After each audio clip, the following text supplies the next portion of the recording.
stay-at-home mom, and today I'm going to talk about the Family Friendly Schools Act that has recently been proposed by Kamala Harris, who's running for the Democrat presidential nomination of 2020. And I figured since I was a former teacher, I could offer some interesting perspective on this, as well as just being a concerned citizen. So what this is basically proposing is that it would extend the school day from requiring schools to be open from 8 a.m. to 6 p.m. Now there is some, I think some misinformation floating around. So I want to also clarify and make sure we're on understanding the act itself. So Ms. Harris has stated that, so she's a senator from California. So Harris has said that this bill provides an innovative solution that will help reduce the burden of child care on working families. She says that it's time to modernize the school schedule to better meet the needs of students and families. She says that the current school schedule makes life too hard. Well, let's talk about how we've ended up a little bit with our modern school schedule. So compulsory education started during the Industrial Revolution. As the formation of cities and factories became a thing, we started seeing, more parents were leaving the working of farms where you were a family, more of a family unit going to working in the cities. And it started taking not just the one parent, but also both parents. And we knew early on that even children were working in these factories until labor laws kind of put a complete into that. So we were seeing the requirement of both families working in order to increase the income of families, and it meant, well, who was going to be watching these kids? So during this time, like I said, we had compulsory education come that was allowing the state to come in and take over the education of families. Now, a lot of the claim was that, well, these kids just aren't going to learn in their illiterate, which really as a whole, that was really not true. And there were always community schools that have always been around for hundreds of years. So this idea that our work schedule has changed now that because people, because of the Industrial Revolution, we become more materialistic and more consumer-driven society. So businesses, in order to continue to make a profit, have increased their working hours. So the work hours increasing is just how our society has become, that we want to continue to spend in our money and do things all day long. I mean, now you have online businesses that are basically open 24/7. Now, this has been great because it has also mean that there's been an increase of job opportunities. So even for your typical working family that maybe needs extra help, mom can stay home while dad goes to work, and then the kids are home while mom can go to work. So there has been an increase in opportunities and the type of jobs available and more hours available to people. So so she's saying that kind of like the school hours don't meet the working schedule. So let's say the working schedule for a lot of people is 9 to 5. School is from 8 to 3. So we need to extend those school hours is the argument to be made. Now what it is this means it's essentially just more, it's just more free childcare available. So the bill goes on to state that it's also an economic cost of the problem is substantial, and that because there's a lack of access to paid for vacation for when school is closed. That schools close an average of 29 days during the school year, and then you also have that summertime, and the claim is that, well, parents are, according to a report, parents express finding some difficulty finding childcare during non-school hours or during non-school days. Well, I think every parent can find a little bit of, any parent can find any kind of a little bit of difficulty for those or any working families, whether it's really doesn't mean that they can't. And also that expressing how moms are having to cut hours at work or things like that in order to be staying home with the kid. Well, congratulations, welcome to motherhood or parenthood. Really, it should be any mom or dad's responsibility. That's what it means to have children. Okay, when you choose to engage in a behavior that results in children, you need to realize that there is the responsibility that goes along with having children. And children are a gift and a blessing, but yes, you are going to have to make sacrifices. There's no denying that with parenthood, and a lot of times we should joyfully take a sacrifice for our children. And some women don't want to give up their careers, or men. I don't think it has to be just women, but I think sometimes women can do a better job at child rearing, in my opinion. Not that men aren't capable, but yeah, maybe just women are a little bit better at it. So there's daycares that exist for after school programs. I worked in them as a teenager. There are places that come to schools that are private companies that will come into a school after school hours and basically provide the child care. And yes, the parents have to apply and pay into the program. Continuing on with what the act is that it would be a pilot program for up to 500 low-income schools, and they would get up to $5 million over this time period. And it would require them to create high-quality care, activities, enrichment programs that to be culturally and linguistically relevant, and academic or athletic opportunities. It has to be Monday through Friday. There can be no closures except for federal holidays. So that means even if there's professional development days, it still has to be opened, basically. Teachers and other school workers are not required. Teachers aren't going to be required to extend their school day. So if you hear people saying, well, teachers are going to have to work more, no, they really don't. The only problem is that it will create more of a burden of where are you going to put all these kids that now have to stay at school longer when you still have teachers that need to be having meetings and doing all this stuff at school, and then you have your custodial staff that comes after school to clean the schools. Like, it just seems like it's going to be a hot mess, especially look at professional development. Now, most of the time, school districts will schedule them on holidays, usually some type of federal holiday. That way it's more often that more parents might be off of work. So that's usually just that, but it's not always that way. And then there goes your schools that do half days, because sometimes you don't need to go to school all day long. I mean, we all know the week before Christmas break and the week before school's out is like a freaking joke and waste of time, but whatever.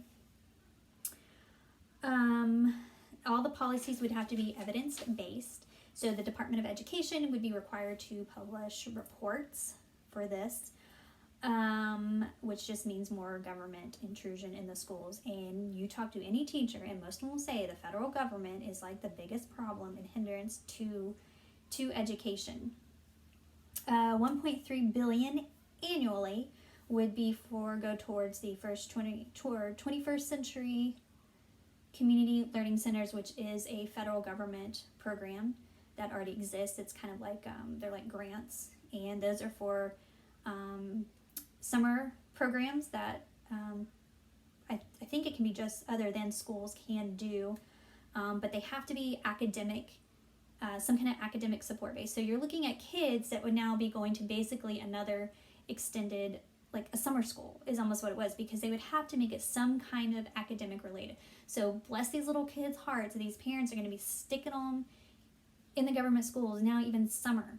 So you're looking at longer days and all year long school, essentially. There goes even kids more freedom to just get to be themselves, to have a moment of just being alone. And then just all the parents that I think just really would just take advantage of the free childcare instead of just being responsible parents and finding a relative, a family friend that can watch your kids. My mom one year had, because of her commute, it was going to take her a little longer, and she couldn't pick me up from school. So me and a few other kids, we walked to another kid's house, and the mom just watched us for a little while after school. And usually it was only maybe 15 minutes that I maybe had to wait for my mom to get me. So this is backed by a lot of teacher unions, liberal organizations, and small business groups are also supporting this. And you can see why, because they will benefit, because they'll be the ones saying, look, we will meet all these qualifications of these government programs. Let us come in, because who's going to make the profit? Well, these companies will make the profit. Okay? Businesses sometimes really love government because it means more money that they can get, because they can take advantage of government when there's the collusion of government and private organizations coming together to make money. Like I said, it's to target working parents that supposedly can't afford care, and that I mentioned other about study says that 1 million mothers cut their work hours because of lack of affordable care. Yeah, that happens. And I was extremely blessed to have my grandparents that were able to watch my two oldest, and for about a month my youngest as well. They were in their 80s, and it was very much an honor to have, they wanted to do it. It was an honor to have them be able to watch, and I didn't have to really, I would have paid, but they're not going to sit with me. So I just had to give them gift cards, and I sold Mary Kay for a while, so I gave my grandma free Mary Kay. That's a blessing that I did not have to pay for childcare, but even so, there was a local lady that watched teachers' kids, and it really was not that expensive. And I, once a week, 1 year, paid for a friend from church to watch the girls 1 day a week, and it was a lot affordable compared to a lot of daycares, and I did work in a daycare. So some of my big issues with this is it's just another welfare program. It allows parents to, once again, shift the responsibility onto the taxpayers, because heaven forbid we try to be just responsible, independent adults instead of constantly relying on government, instead of just for those moments when we might really need a little bit of help. It's like just this constant just dependency, and that's a huge problem. And I think government schools create this dependency instead of sometimes the individual responsibility in how to just be innovative yourself. I think it's going to continue to decrease family time, because now moms are going to have an excuse to get to work longer, and then there will be a lot of moms that, or parents, either dads, will take advantage of, oh look, I can let my kid go here for 2 or 3 more hours a day, so I can go to this appointment, I can go get my grocery shopping done, I can go get my hair cut. They're going to kind of take advantage of that time. And yes, there are parents like this. I don't say that for all low-income families, because I don't believe that. I know that that's not true. But I know there are some that take advantage of that kind of stuff, and it sucks, and it's crappy that people just do that. We're giving it more control to the government over education, because they'll get to decide essentially what programs get to be in there. It's just, daycares already exist for after school. You can get a babysitter, like I said. All these after school programs exist. They're there. Suck it up and pay for something for your kid, okay? You are getting 5 days a week, 6 hours a day, 180 days a year, 13 years of free childcare for your kids. Suck it up and pay for a little bit of something. It's going to be okay. Make sacrifices like so many other people do. Okay, I can't speak from saying that we have not made sacrifices for me to be able to stay at home and homeschool, because yes, we have cut our income in half. We moved to a cheaper county. We made sacrifices, okay?